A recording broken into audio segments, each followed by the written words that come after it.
छात्रों, goodwill learners में आपका हार्दिक स्वागत है। गुडविल इंटर कॉलेज किरटल की ओर से मैं संदीप कुमार भौतिकी प्रवक्ता आपको पहले चैप्टर में जो पढ़ाया था वो कार्य ऐसा करता है कि आपने पूरा कर लिया होगा। अब आप दूसरे चैप्टर की थ्योरी पढ़ेंगे। पहले चैप्टर की थ्योरी वाला वर्क आपका कंप्लीट हो गया है, तो अब दूसरा चैप्टर जो है आपका वो है गॉस की प्रमेय। तो सबसे पहले इसमें आप पढ़ेंगे अक्षेत्रफल सदिश। देखिए अभी तक आपने अक्षेत्रफल जो पढ़ा ये देखा है कि अक्षेत्रफल सदिश नहीं होता, वो केवल अदिश होता है। लेकिन अब आप यहाँ पे देखेंगे कि अक्षेत्रफल के साथ सदिश, कि अक्षेत्रफल जो है एक सदिश राशि है। तो आप कैसे देखेंगे अक्षेत्रफल सदिश राशि है? कोई भी अक्षेत्रफल है आपके पास, छोटा या कोई भी, तो उसकी दिशा को आप कैसे निर्धारित करेंगे, उसको कैसे सदिश बनाएंगे?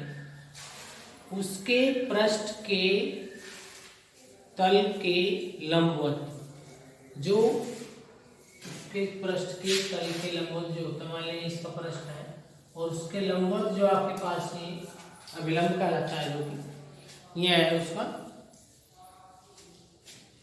सदिश।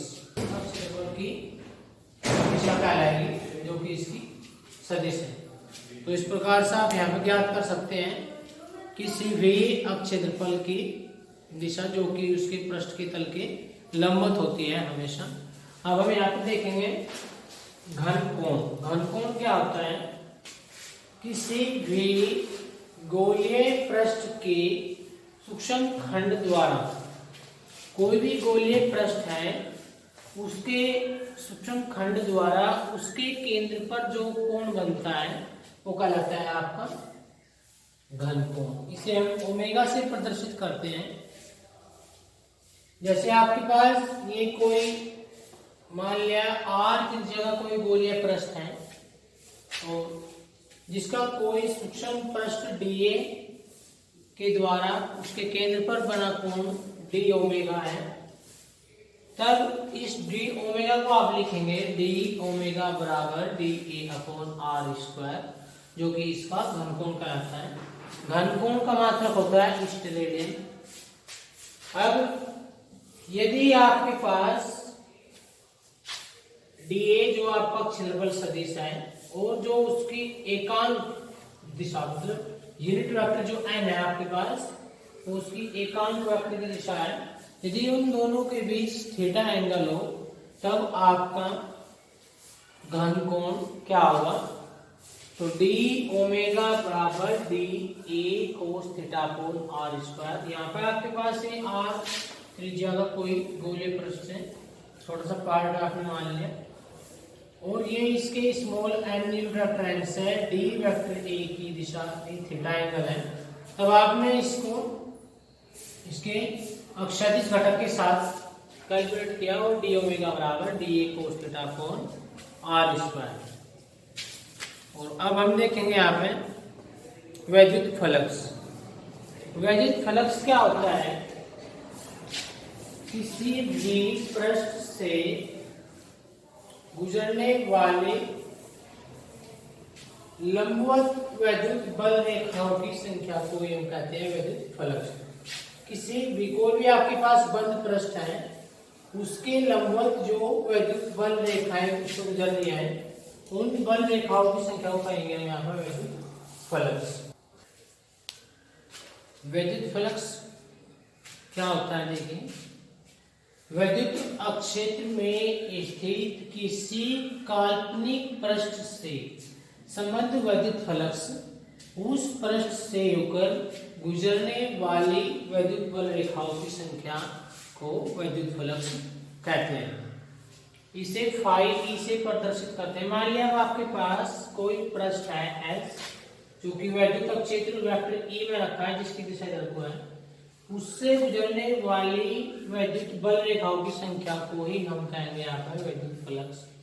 अब मान लिया यहाँ पे उसका जो क्षेत्रफल सदिश है और जो वैद्युत क्षेत्र है वेक्टर ई, उन दोनों के बीच बनने वाला जो एंगल है वह थीटा। तब इससे गुजरने वाले वैद्युत फ्लक्स कितना होगा इस पृष्ठ से गुजरने वाला विद्युत फ्लक्स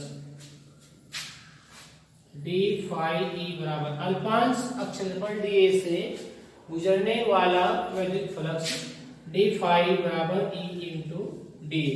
अभी तक आपने केवल जो अल्पांश अक्षेत्रफल डी ए लिया उससे गुजरने वाला विद्युत फ्लक्स लिया। अब आप यहाँ पे पूरे अक्षेत्रफल से गुजरने वाला विद्युत फ्लक्स भी कैलकुलेट करेंगे या फिर लिखेंगे संपूर्ण पृष्ठ से गुजरने वाला विद्युत फ्लक्स। जब आप संपूर्ण पृष्ठ से गुजरने वाला विद्युत फ्लक्स कैलकुलेट करेंगे तो इसके लिखेंगे E इंटू डी ए और यहाँ पे फाई ई बराबर आ जाएगा आपके पास E integration of D A. और यदि आप बात करेंगे पूरे क्षेत्रफल की तो आपके पास जो पृष्ठ है उसका क्षेत्रफल है पूरा ए, तो आपको मिल गया फाई ई बराबर ई ए। और यदि आप यहाँ पे बात करेंगे थीटा एंगल के बीच में डॉट प्रोडक्ट होती है रखेंगे, जहाँ पे भी आप विद्युत फ्लक्स निकालेंगे फाई ई बराबर vector E dot vector A या फिर ई ए कोस थीटा। ये आपने संपूर्ण पृष्ठ से होकर गुजरने वाले वैद्युत फ्लक्स की वैल्यू कैलकुलेट कर ली, जहां पर दोनों के बीच में थीटा एंगल बन रहा था।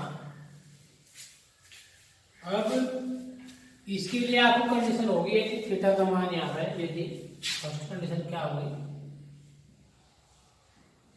यदि थीटा बराबर 0 हो जाए, जो आपके पास वेक्टर डी ए और वेक्टर ई के बीच बनने वाला एंगल 0 हो जाए, तब यहाँ पर उससे गुजरने वाला वैद्युत फ्लक्स कितना होगा फाई ई बराबर कोस 0। कोस 0 का मान हो जाएगा आपके पास 1, तब इससे गुजरने वाले वैद्युत फ्लक्स का मान होगा अधिकतम फाई ई बराबर ई ए कोस 0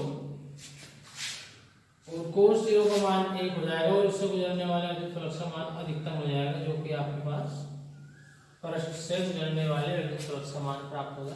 अब दूसरी स्थिति में यदि आपके पास थीटा बराबर यहाँ पर 90 हो जाए, अब यहाँ पर आप कैलकुलेट करेंगे जब वेक्टर ई और डी ए के बीच बनने वाला कोण 90 है, तब फाई ई बराबर ई इंटू ए कोस 90 और कोस 90 का मान हो जाएगा आपके पास 0, तो ई हो जाएगा आपके पास फाई बराबर 0। अब याद रखेंगे जब